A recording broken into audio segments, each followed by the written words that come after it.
Good afternoon. Welcome to XOTIC PC's video review of the new ASUS G55. This is the VW-RS71. There is a DS71, and throughout this review we'll talk about the subtle little differences between the RS71 and the DS71.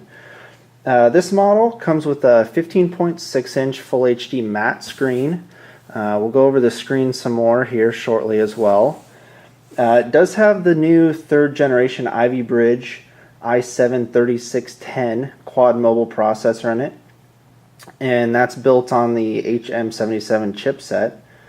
For hard drives, this actually only has one hard drive bay in it, whereas we saw with the previous G53s of last model season, those actually had 2 hard drives.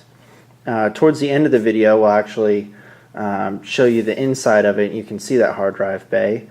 For Optical Drive, this just has a standard DVD CD combo drive. For RAM, this has 8 gigabytes, 1600 megahertz RAM. That's one of the main differences, in my opinion, between the RS71 and the DS71. The DS71 has 12 gigabytes of RAM. For graphics in here, it has a nVIDIA GeForce GTX 660M with 2 gigabytes of video RAM in it. And that's pretty much the standard specs of this RS71. And we'll go ahead and get into the review for you here. Okay, first thing we want to talk to you about here is the screen. Like we had mentioned just a few seconds ago, this is a 15.6-inch Full HD matte screen, and in my opinion, it's actually a rather nice matte screen. There's really not washing out too much from side to side. I've seen other matte screens that tend to wash out a lot more, and you're really only starting to you're almost not seeing any wash until you get completely 90 degrees off center. So in my opinion, it's a really nice matte screen. It is a little bit more reflective than I actually thought it would be. You can sort of see our logo reflecting when we hit this 90 degree point. It is a really nice screen. We'll go ahead and show you top to bottom here too. It is going to wash out more when you're going from top to bottom. Screens tend to perform the best from side to side, so this is where they perform the least best. But most people aren't going to really use their laptop in this fashion, so overall it's a good screen. My opinion, it's one of the better matte screens that I've seen in a while. Overall, it's a pretty good screen. Second thing we want to show you here is just the overall finish of this G55. It is, in my opinion, significantly different than the G53s of last model season. When we go and show you the ports here in just a minute, you'll notice this a lot more, but they redesigned this exhaust vent system, which I like a lot. The hinge system has been slightly modified and is different on these G55s. They've stuck with this rubberized material, which I think is great. It's really scratch resistant. It does leave fingerprints slightly, but not as bad as if it were like a high gloss piano finish or anything like that. In my opinion, one of the most noticeable changes on these G55s, and you'll see it on the G75s as well, is they've actually sort of two-toned it. There's this silver metal brushed aluminum finish that they've inlaid around the keyboard, and on the previous G53s this was a lot darker and actually more or less matched this rubberized material. In my opinion, I really like the two-tone look that they've gone with on this G55. Okay, next we'll go over with you here is just the keyboard and the point device. The point device I really like. The left and right mouse clickers are really nice. The touchpad I think is very nice as well. It does have this sort of matte finish on it, so if you tend to sort of drag your finger in an odd direction, at least my finger wants to sort of stick a little bit. But it's a really nice point device. One thing to note too is that it's going to come with this plastic on it when you get it. Make sure you take that off, especially if you're seeing it not perform well. That's probably why. Keyboard, as you can tell, is a backlit keyboard. We'll kick the lights off for you here in just a minute so you can actually see how well that illuminates, but it is a really nice keyboard. There's no flex in it really whatsoever. Just a very nice keyboard, backlit. It does come in this standard white. There's no sort of user interface where you can go in and change it like we see with the SteelSeries keyboards on the new MSI models. Okay, we just wanted to show you the keyboard here with the lights off. It's a very nice backlit keyboard. In my opinion, I think there's more light that emits around the key versus from the letter on top of the key. But it's an okay backlit keyboard. I don't know if you can see up there at the top, F3 and F4, that's going to control your brightness of your illuminating keyboard while holding function. So I'll actually do that here for you so you can see it turn all the way down and then all the way back up. I think there's about 2 or 3, maybe even 4 levels that you can increase or decrease the brightness of the keyboard. Okay, next we just wanted to go around the ports here to show you what port features this G55 has. You can see the blue there. Those are 2 USB 3.0 ports. This is going to be your HDMI. And this here, just right of the HDMI, is going to be that mini display port. 15 pin VGA port. That's your LAN port. Power DC jack is there. Swinging around the back, there's no ports or anything on the back. Here's that redesigned exhaust vent system. Making our way around to the left side of the laptop, Kensington lock jack. You'll see the blue in there again. There's 2 more USB 3.0 ports. You have your microphone and your headphone jack, and then this here is going to be your optical drive. This does come with just a standard DVD CD combo. Of course, if you want to upgrade that to a Blu-ray player or Blu-ray writer and player, we have those options for you, or you can opt for another hard drive or SSD in there instead. Making our way around the front, that slot there, just right of center, is going to be your memory card reader. And then in the very front, you'll see those are your LED indicators. The one flashing there on the left is showing you your sleep mode. Right now I have the lid closed, so it's flickering.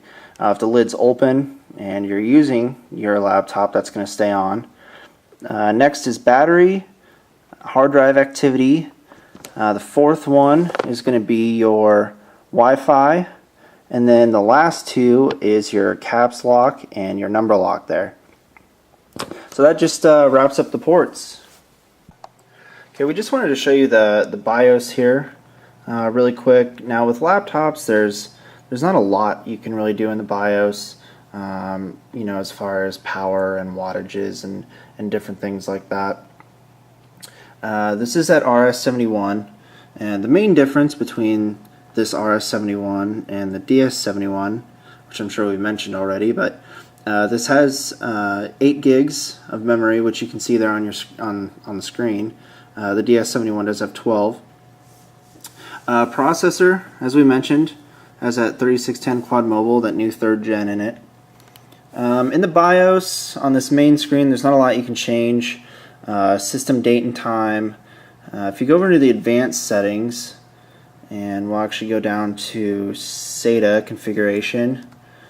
Now here you can see that we just have a hard drive set up in SATA port 1, and then SATA port 2 is your optical drive bay. Now, however, this only has one hard drive bay. You can still configure it in RAID if you opt to put a hard drive or SSD in your optical bay. So if that was the case, you'd see that there in port 2. Hit enter, and then you can go in and configure RAID. Pretty simple. Let's go ahead and we'll get back to the BIOS here to show you what else there is. There's not a lot. There's not a lot left. Some different boot operations, security if you wanted to set up an administrative password, and then just saving and exiting out of the BIOS. So not a lot there, but if you did want to set up RAID with an SSD or something like that in the optical bay instead of your optical drive bay, here in the BIOS under the advanced settings, that is where you would do that. Okay, next we just wanted to show you some 3D Mark Vantage scores of the CPU and GPU. GPU again is that 660 with 2 gigs of video RAM, and the CPU again is that 3610 Ivy Bridge Quad Mobile. For score, there we're seeing just above 12,000. That's a pretty good score. We weren't thinking we would see that high score with this 660 in it. Previous video review we did with the G55 that also had a 660 in it, we were getting right about the same score. If you go down here, temperatures that we saw, highest on just a standard clock score was 69 degrees Celsius on the GPU. And then I'll show you here an overclocking score. Pull that up for you. Overclocking, we're only seeing an extra 200 points. We saw the same thing on our G75 video review, that we really weren't able to overclock this 660 that much. I would guess that there's probably going to be some new nVIDIA drivers that'll come out that will allow us to overclock this a lot more. Thus far, with these 660s, we haven't been able to overclock it that high. Temperature on the overclocking with the GPU just got up to 70 degrees Celsius, so not a major jump in GPU temps when we overclocked it. But overall score for overclocking, 12,300 plus, not bad. Even with the stock score, we were seeing just a little bit below that. Great stock 3D Mark Vantage score for CPU and GPU. One thing we just wanted to discuss really quick that we've never really talked too much about in our video reviews is battery life. Now, there's not really any great test for battery life because in my opinion, battery life is so dependent on what the user is doing. I think the only two ways to really split it up would be to give you an estimated battery life for gaming and an estimated battery life for non-gaming. Now, we've been filming this video review about an hour now. We've filmed the entire thing on battery power in the last hour. We've done some 3D Mark Vantage scores, which is going to simulate video game play. And here's where our battery is sitting right now. Hopefully you can maybe see it. We have 2 hours and 2 minutes remaining, 65%. Hopefully you caught that before it disappeared. One thing to mention is that on these ASUS models, they do have this battery saving function. We have that on right now. If you click on the other side, it's going to actually pop up and say high performance. If you go on the green there, then that's your battery saving. Now, this machine doesn't have Optimus, unfortunately. If I had to give a guess on battery life, I would say a safe estimate for like quote-unquote normal usage, like if you're browsing the internet or working in Microsoft Word or any of the Microsoft Office programs, I would say a fair estimate would be 3 to 3.5 hours with that battery saving function on. I think if you switched over to the high performance and you were gaming on this G55 on battery, fair estimate would be 2 hours or so max on battery life for gaming. Just running that 660 GPU is going to eat up so much of your battery, depending on what settings you have it on. But hopefully that gives you a little bit of insight of the battery. Like I had mentioned, it's one of those things that's just so hard to test. There's not like a standard battery test, unfortunately, right now that we can do. But if anybody has any ideas, definitely leave those comments for us below on this video. Okay, next thing we want to show you here was the inside and the bottom side of this G55. Sitting at the top there, that's your 8-cell battery. It is more of a square battery and not as like rectangular that you see on some of the MSI models.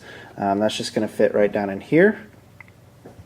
To pull off the back cover there, the smaller of the back covers, I guess, it's just 2 screws, and then it would lift up in this fashion. And in my opinion, you don't get access to much on this G55.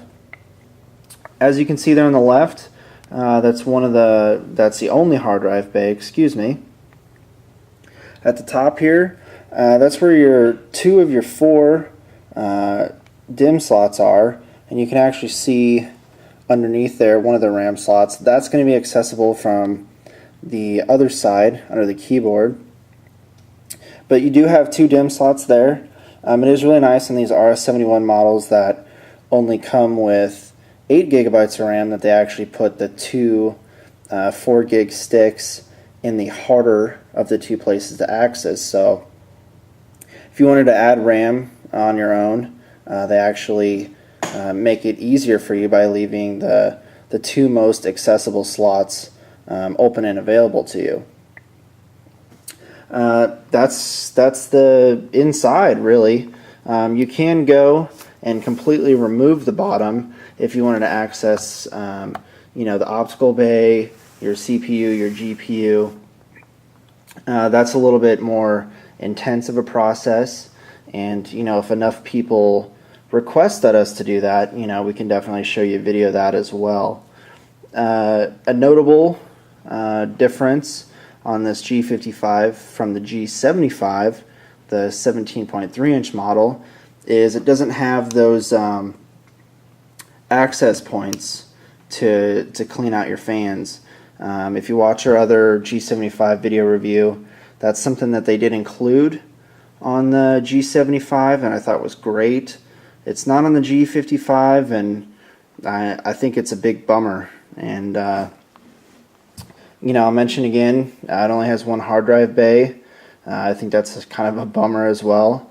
However, like we had mentioned too, if you want to opt out of the optical drive and put an SSD in there or something like that, that's an option that we can do for you, and we can of course still configure those in RAID as well to increase performance and some other things. So that's the inside of this G55. Okay, we just wanted to show you some thermal temperatures here that are going to be popping up on your screen. Keyboard is, low to mid 90-degree area, which isn't too bad. Keep in mind anything below body temperature of 98.6 degrees is still going to feel cool to the touch. The palm rest area is actually in the low to mid 80s, which is really nice. I think a lot of that has to do with the rubberized material.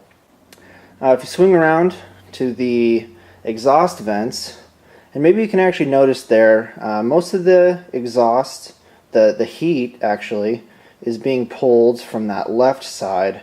That new redesigned vent system, part of it on the right side is just sort of for looks. So most of the heat is being pulled out of the left side there. Temperatures you're seeing at 115, 116 degrees, which is normal. You want all the heat being pulled out of that area, so it is going to be hotter in that area. Looking at the AC adapter, you're getting close to 100 degrees. That again is normal. It's a 150 watt power brick there. That's been running for about a half hour. You'll see temperatures go up maybe another 5 to 10 degrees at the very most with prolonged use, but that again is normal. So hopefully that gives you some perspective of the heat temps on this G55. Okay, we just wanted to show you really quick how the laptop comes boxed of this G55. We went ahead and removed the laptop already, as you can see here. Within the box, your battery is going to be located under here. This is that 8-cell battery. There's a packet of just your standard information, some warranty information. On the right side, this is where your 150 watt AC adapter is going to be, in your power cord, etc. So there's not much to it. Like we had mentioned, this is the RS71 version, so it doesn't come with the ASUS ROG backpack or the optical mouse. Thank you for watching XOTIC PC's video review of the ASUS G55VW-RS71. That's pretty much going to conclude today's video review. Some things that I will just last gripe about. I wish they did have 2 hard drive bays in this. They of course only have 1, which we mentioned probably a number of times in this video review, but hope you enjoyed the review. Again, a big note to know is that they have really redesigned the exterior finish of this G55, and of course, if you don't like the exterior finish, we do have quite a few customization options that we can do for you. We can skin this. We do have a carbon fiber customization option that we're really proud of, and a lot of customers like and actually select. And definitely go to our website, which is www.exoticpc.com, and check out this new G55. And of course, if you have any questions, feel free to leave them below in the comments box on this video review. So thank you again for watching, and we'll talk to you again soon.